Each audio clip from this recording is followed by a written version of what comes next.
teardrop is complete. Aircraft is now inbound.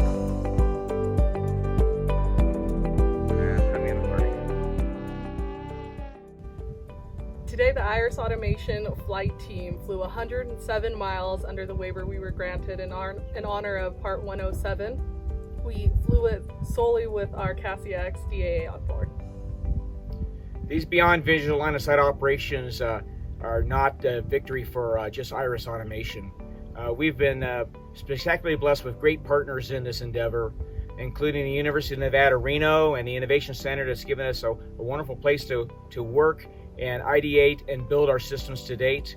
The City of Reno and the Fire Department of Reno, who is, as we worked with them closely in the Beyond program, to help them develop solutions to enable them to save lives and improve the quality of lives of those whom they serve.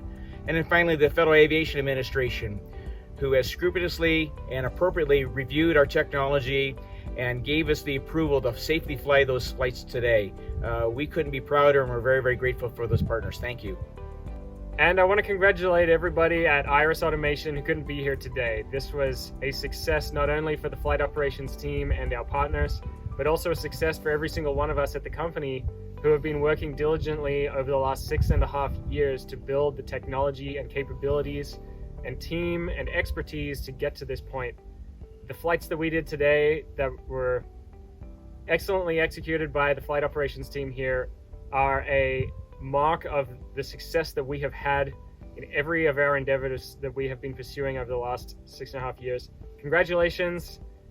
Enjoy all the footage and everything that we can provide for you today from everything that's been happening. Give yourselves a pat on the back, and time to celebrate a little bit tonight. So congratulations to everybody and to Iris. Woohoo! Congratulations, Iris.